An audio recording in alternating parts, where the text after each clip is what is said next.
welcome to Flory Models Daily Vlog. Here we are on Thursday the 27th of August 2015. Busy old day today. I'm really busy actually.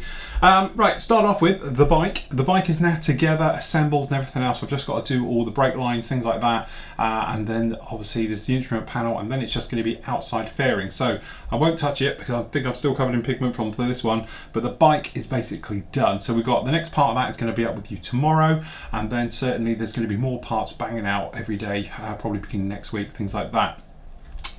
Then obviously we've completed, as you can see down here, the Typhoon. There's a couple of little things still to go on. To be honest, the aerial was driving me mad, so I pulled it off, and then I've got to re-put the aerial onto this one. But we have done the base, as you can see. Very simple, as I say, full thing about this, but basically it's a £5, well £6 photo frame. Tiny little bit of scenic matte on there, and then we've just used another different colour grass and brown pigment and some PVA glue. That is all we've done to this one to literally give us this type of effect. And as I say, from different angles, you know, every diorama should tell a story. Mine is basically that poor old Typhoon here has had a really hard life, taken some damage over the years, things like that, so it's in for a full-on overhaul, hence whilst it's got brand new parts unpainted lying at the front of it as if they're ready to be sort of, you know, chucked on, then painted and everything else, and get it back in the flight line. Very simple job, literally, as I said, it's PVA glue chucked down over this, sprinkled on top, and then, to be honest, why it smells lovely in here at the moment, it's a little bit of cheapo hairspray just to hold everything down and keep it standing upright, okay, and everything else like that. So from my point of view, I'm almost calling this one done. I've got a few little extras to do, say got to do the aerial, couple of little touches I still want to do to this one, but generally this one is almost done. So early part of next week, the final part of this will be up on the site, and we're going to call this particular Typhoon done. Been a great build. To be honest, I lost the mojo halfway through just doing the building work and everything else. Bit disappointed the engine never worked on it, but generally I have enjoyed doing it. It's been one of those things that the later stages of really of it coming together have sort of paid off, and I'm glad I did little things. I'm glad I opened it up, you know, and went in there and did the internal details, because to me now it tells a story. It's different from everybody else's Typhoon and all the things like that. So there we go, that will be up next week, but certainly from my point of spending an afternoon playing with grass, getting covered in pigment, these hairy stuff and everything else, it's been well worth it, so thoroughly enjoyed it. This morning though, we were review day, so to be honest, got some shortest reviews, but we have got 4 of them up for you today. So the first one we've got is Merit's, this is the 1/35th scale, so yeah, 1/35th, it's a midget sub, so this is the British HMS X-Craft, okay.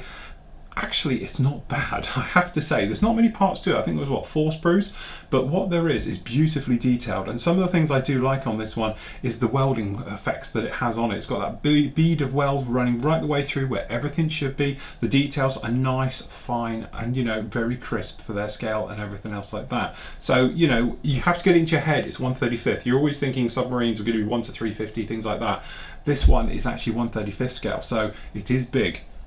You know, get a nice little display stand with that, a little parts pack, and it's Merit. So as we know, Merit really are hobby boss / trumpeter, all comes out the same place and everything else like that. So first review is up on that one. Then we got into the thing of figures, figure painting, stuff like that we've done recently. So we've got some figure sets and some various things down here. So the first one we've got is Master Box. That's the man down modern military figures. I say I love it because you've got all the real latest gear. As I said in the review for this one, all too often now the kit ones tend to be old stuff. It's 90s gear, stuff like that, which isn't really present day. This lot obviously is, so you've got things like the Scar L is on there with a grenade launcher, you've got the M4 there with a grenade launcher, absolutely everything, all the latest tactical gear and everything as you can imagine. So very highly detailed, a little bit flashy, but one on that. The other one we were speaking about is obviously, it's like a 2-parter, this one, they're 10 minutes each. We've got the zombie series, so we've got the Zombie Hunter, which is the girl on the bike with the zombies coming in for the attack. That's a better kit, that's got some beautiful detail on it, very little flash all over it, so very minimal cleanup, but really nice with that one. So there's a good review on that. And if you're like me and into your, you know, your sci-fi stuff and into your Walking Dead, Nation Z, and then certainly, you know, various ones like that now, you're going to love that. To go along with it, I saw this one out, and when I was doing the vehicles, I think it'd be nice to have some stowage items chucked amongst it. We look at Meng's latest thing. This is their supply surplus series, which is SPS 015, with all the bits in there. Now they are beautifully cast, some very nice stuff, and you've actually got vinyl for all the harnesses, so you could attach them to whatever you like by bending them round and everything else. So that's a really nice one to look at. So there we go, that's about it for today. As I say, lots for you to see and do up on the site, or there certainly will be in the next few days. As I said, going to get the next part of the bike up for you. That will be up there obviously tomorrow. All these reviews are up on the site now for you to go and have a look. So till tomorrow everybody, happy modelling, take care.